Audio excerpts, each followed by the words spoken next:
چند دن بعد اسلام آباد کی یہ شام تازہ دل فریب تھے۔ آسمان پہ سرمئی بادلوں کی ٹولیاں اٹکھیلیاں کرتی پھرتی تھیں۔ کمبیر محل پہ گویا آج رونق اتری تھے۔ اس محل کا زندہ دل شخص لوٹ آیا تھا، وہ جو اس محل میں مسکرانے والا واحد آدمی تھا، وہ جو ماضی کے غموں سے نکل کر حال میں جینے والا اس گھر کا پہلا مرد تھا۔ لان میں بچھی ہوئی کرسیوں پہ اس وقت 4 لوگ بیٹھے تھے: مہدی کمبیر، بختیار کمبیر، انیسہ کمبیر اور مقصود کمبیر۔ انیسہ صاف رنگت، ماڈلز جیسی جسامت اور خوبصورت لمبے بالوں والی لڑکی تھے۔ آنکھیں سیاہ تھیں، بھرے بھرے گال، وہ کافی خوبصورت تھے۔ انیسہ بختیار کمبیر۔ مقصود کمبیر ٹانگوں سے معذور تھے، ان کے چہرے پہ ہمہ وقت سختی کے آثار رہتے تھے۔ آنکھیں برف جیسی، چہرے پہ ایسی سختی ہوتی کہ بات کرنے والا ہر دم گھبرائے۔ اپنے وقت کے عظیم سیاستدان تھے، لیکن اب دونوں ٹانگیں اور ایک ہاتھ معذور ہونے کے باعث گھر بیٹھنا ان کی مجبوری تھے۔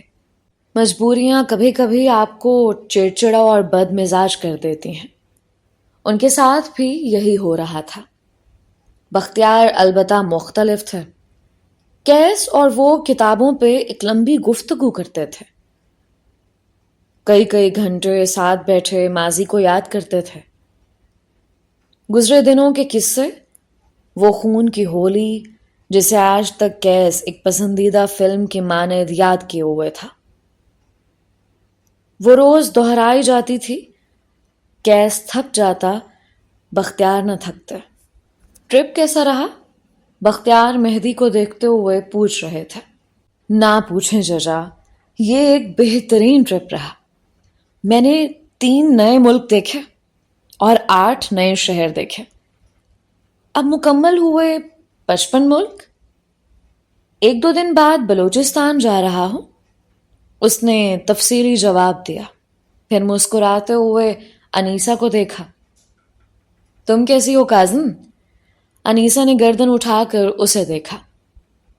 میں ٹھیک ہوں، تمہیں مس کیا۔ 90 تلے ریکارڈڈ الفاظ۔ مہدی خوش ہوا تھا۔ میں تمہارے لیے بہت کچھ لایا ہوں، باقی سب کے گفٹس دے دیے، تمہارے رہتے ہیں۔ میرے کمرے میں آؤ، دکھاتا ہوں۔ وہ اٹھتے ہوئے بولا۔ انیسہ بے دلی سے اٹھی تھی۔ اس کے ذہن میں انتشار سا تھا۔ ابھی وہ دونوں یہاں سے جاتے کہ کسی آواز پہ رک گئے۔ یہ کیس کی گاڑی کی آواز تھی۔ مہدی کے لب اپنے آپ مسکراہٹ میں ڈھلے تھے۔ انیسہ نے کوفت سے سر جھٹکا۔ اسے اب مزید اس محفل میں بیٹھنا پڑتا۔ اوہ نہیں۔ مقصود نے اپنے عقب میں کھڑی کیئر ٹیکر کو اشارہ کیا۔ وہ ان کی کرسی دھکیلنے لگی تھی۔ بختیار آپ ہی کھڑے ہو گئے۔ یکدم تناؤ بڑھنے لگا تھا۔ انیسہ بھی اب الٹے قدم پلٹ رہی تھی۔ گاڑی گیلے پاتھ وے سے گزر کر آئی، پورش میں آ کر رک گئے۔ ایک لمحے، صرف ایک لمحے کے لیے بھی مہدی کی مسکراہٹ اور جوش ختم نہیں ہوا تھا۔ کیس کے لیے دروازہ کھولا گیا۔ وہ باہر آیا تو نظروں کی سیدھ میں کھڑے مہدی کو دیکھا۔ آنکھوں میں بہت کچھ در آیا۔ ماضی ایک بار پھر فلم کی طرح یاد آیا۔ وہ دونوں عام کازنز نہیں تھے، جن کے درمیان کبھی جھگڑا ہوتا تو کبھی صلح۔ ان کے درمیان نفرت تھی، صرف نفرت۔ لیکن کیس کی جانب سے وہ مہدی سے نفرت کرتا تھا۔ یہ شخص اس کے ماں باپ، اس کے سارے خاندان کی موت کا ذمہ دار تھا۔ وہ اپنی جگہ سے نہیں بڑھا۔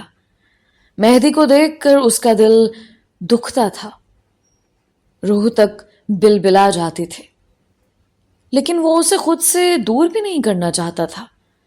وہ اپنے خاندان کے ایک اور فرد کو مرتے ہوئے نہیں دیکھنا چاہتا تھا۔ اس کے ابا نے اسے کہا تھا، میں اپنا خاندان تمہارے حوالے کر رہا ہوں، تم بازو، زمین اور سہارا بننا۔ خاندان جوڑنا بیٹے، کسی ایک کو بھی مرنے مت دینا۔ یہ الفاظ، یہ باتیں، یہ سب آج بھی پہلے دن کی طرح یاد تھا۔ کیسے ہو بھائی؟ وہ اس کے قریب چلا آیا تھا، مسکراتے ہوئے اسے گلے لگانا چاہا۔ کیس نے اس کے سینے پہ ہاتھ رکھ کر اسے روکا تھا۔ کاش تم جہاز سے گر کر مر آتے، کاش تم کسی ساحل میں ڈوب جاتے، یا پھر کاش کوئی تمہیں گولیوں سے بھون جاتا۔ اللہ مجھے وہ دن دکھائے۔ وہ حقارت سے کہتا آگے بڑھ گیا تھا۔ مہدی اپنی جگہ کھڑا رہا، ہل بھی نہ سکا۔ یہ الفاظ نئے نہیں تھے، لیکن دل آج بھی پہلے کی طرح دکھتا تھا۔ اس کے لبوں پہ ایک اداس مسکراہٹ بکھر گئے، زخمی تاثر جس نے دل کو اندر تک چیر دیا تھا۔ گلٹ، ٹراما، بے بسی، سب ایک ساتھ وارد ہوا تھا۔ صرف کیس نہیں، مہدی کے لیے بھی اس کا گھر بے سکونی تھا۔ بلوچستان گوادر۔ حاکم نواب کے گھر پہ اتری شام باسی ہو کر رات میں بدل رہے تھے۔ آسمان پہ ستاروں کا غول سمٹ آیا تھا۔ گھر کے عقبی صحن میں بیٹھی زینیا دو زانو ہو کر زمین پہ بیٹھے تھے۔ اس کے سامنے سیاہ رنگ کا ایک کتا بیٹھا تھا۔ روٹی کے چھوٹے چھوٹے ٹکڑے اس کے آگے ڈالتی وہ کسی اور ہی جہاں میں تھے۔ جب کسی انسانی قدموں کی آہٹ اسے اپنے قریب محسوس ہوئے، یک دم دل سکڑ کر پھیلا تھا۔ وہ اس آہٹ کو پہچانتی تھی۔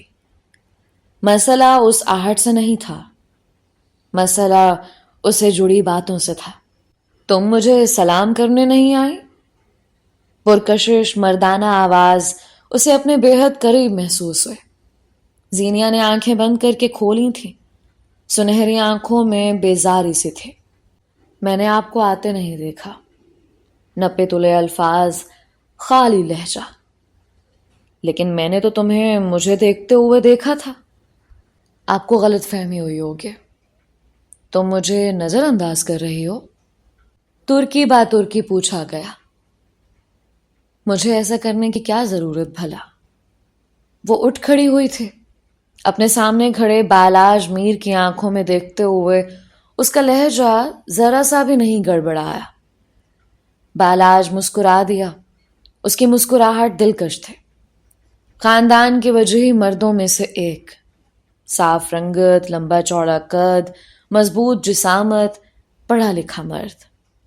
وہ اگر خاندان کی کسی لڑکی سے ٹھہر کر بات بھی کر لے تو لڑکیاں اسے خوش قسمتی گردانتی تھیں۔ تمہیں کتے پسند ہیں؟ اس نے موضوع بدلا۔ مجھے کتوں سے نفرت ہے، وہ زمین کو دیکھتے ہوئے بولی تھی۔ پھر اسے کھانا دینے کا مقصد؟ وہ مسلسل مسکراتے ہوئے زینیا کو دیکھ رہا تھا۔ اس کی نظر کسی بھی لڑکی کو غیر آرام دہ کر سکتی تھی۔ زینیا نے اعتراف کیا۔ ہر بات کے پیچھے مقاصد نہیں ہوتے بالاج بھائی، زبان قابو کرو لڑکی، بھائی نہیں ہوں تمہارا۔ اس کی آواز میں ناگواری تھے۔ آنکھیں قابو میں رکھیں اپنی، میراث نہیں ہوں آپ کی۔ زینیا کی دھیمی آواز ہی بالاج کو بہت کچھ سمجھا اور بتا گئی تھے۔ اور کون کہتا ہے کہ حدود قائم کرنے کے لیے اونچی آواز یا جھگڑا ضروری ہوتا ہے؟ بالاج نے گہری سانس بھرے، چہرے پہ ہاتھ پھیرا۔ کیا ہو گیا ہے زینی؟ اچھا، آئی ایم سوری، آؤ بیٹھ کر بات کریں۔ اس نے قریب رکھی چارپائی کی جانب اشارہ کیا۔ زینیا نے ایک نظر اسے دیکھا اور دوسری نظر اس نے ذرا فاصلے پہ بظاہر کال پہ بات کرتے ابا کو دیکھا۔ وہ اسی طرف دیکھ رہے تھے۔ کال بس ایک بہانہ تھا۔ ان کے خاندان میں یوں کازن سے بات چیت کرنا برا سمجھا جاتا تھا، لیکن ابا برا کیوں نہیں منا رہے تھے؟ اسے تعجب نہیں ہوا۔ آپ بیٹھیں، مہمان ہیں، میں چائے لاتی ہوں۔ وہ دھیمی پڑ گئی تھی۔ ابا کے خاندان میں صرف چند گھر ہی تھے جو ان سے ملنے آتے تھے۔ بالاج ان کا بھتیجا تھا، ان کی بہن کا بیٹا، وہ بہن جو کئی سال بعد اب دوبارہ تعلق جوڑنے آئے تھے، وہ بیٹا جس میں داماد نظر آتا تھا۔ اسے ناراض کرنا مطلب ابا کو ناراض کرنا، اور زینیہ حاکم ابا کو کم از کم اس زندگی میں ناراض نہیں کر سکتے تھے۔ کچھ دیر بعد بالاج چارپائی پہ بیٹھا تھا اور زینیہ سامنے دیوار سے ٹیک لگائے کھڑی تھی۔ بالاج اپنی یونیورسٹی کا کوئی قصہ سنا رہا تھا، زینیہ سن رہی تھی۔ وہ برا نہیں تھا، بس اسے اچھا بننا نہیں آتا تھا۔ تمہیں پتہ ہے زینی، میں کچھ عرصہ بعد سعودی عرب جا رہا ہوں۔ ایک کمپنی ہے، اس میں جاب کے لیے اپلائی کیا ہے، بہت جلد جواب آنے والا ہے۔ زینیہ اس کی بات سنتے ہوئے ساتھ والے گھر کے درخت کو دیکھ رہی تھی، جس کی آدھی شاخیں ان کے گھر میں آتی تھیں۔ اس درخت پہ ایک گھونسلہ تھا، کوئی سانپ تھا شاید، جسے دیکھ کر چڑیوں نے شور مچا دیا تھا۔ اور اگر جواب نہ آیا تو؟ میرا مطلب ہے آپشنز تو ہوں گے نا۔ بالاج کی مسکراہٹ اس بات پہ غائب ہوئی تھی۔ اب وہ ٹھہر کر اسے دیکھنے لگا۔ زینیہ سمجھ گئی کہ اسے کچھ برا لگا ہے۔ برا مت مانو بالاج، ہم بچے نہیں ہیں جو ایک دوسرے کو تسلیاں دیں۔ انسان کے پاس سیکنڈ آپشن ہمیشہ ہونا چاہیے۔ آپ کو سوچنا چاہیے، اگر جاب نہ ہو سکی تب آپ کیا کریں گے؟ بالاج کے تاثرات اب کے نرم پڑے تھے۔ اصل میں نے سوچ رکھا، بالاج اب کہنے لگا تھا۔ میرا ایک دوست ہے، میرے ساتھ لاہور میں پڑھتا تھا۔ 2 سال پہلے وہ سعودی عرب چلا گیا تھا، اچھا خاصا کاروبار ہے اس کا۔ وہ مجھے اپنے ساتھ ملانا چاہتا ہے، لیکن اس نے مجھ سے 10 لاکھ کا کہا ہے۔ وہ بولتے بولتے رکا تھا۔ ایک نظر غور سے اس کو دیکھتی ہوئی زینیہ کو دیکھا۔ تم تو جانتی ہو ابا نے ہماری ساری جائیداد اڑا دے، نشے اور جوئے کی لت، اماں اپنا حصہ بھائیوں سے پہلے ہی لے چکی ہیں۔ ایسے میں بہت پریشان ہوں میں۔ اور یہاں اس مقام پہ زینیہ حاکم کو کڑیاں ملانے میں 1 منٹ نہیں لگا تھا۔ ابا کے 20 لاکھ، دونوں بہنوں کا جہیز، اوہ خدایا، وہ اتنی چالاک کیوں تھی؟ کیوں اس کا دماغ اتنا تیز کام کرتا تھا؟ کیوں اس نے دھوکہ کھانا نہیں سیکھا تھا؟ وہ ان لوگوں میں سے تھی جن کو دھوکہ ملنے سے پہلے ہی وجدان ملا کرتا تھا، وہ جن کے لیے ان کی عقل بعض دفعہ عذاب تھے۔ یکدم چڑیوں کا شور اس حد تک بڑھ گیا کہ زینیہ کو اپنے دماغ کی رگیں دکھتی محسوس ہوئیں۔ تم کچھ کہو گی نہیں؟ بالاج نے امید سے اسے دیکھا۔ زینیہ کی آنکھیں سرخ ہونے لگی تھیں۔ چڑیوں کا شور کانوں میں بے سرے ساز کی طرح بج رہا تھا۔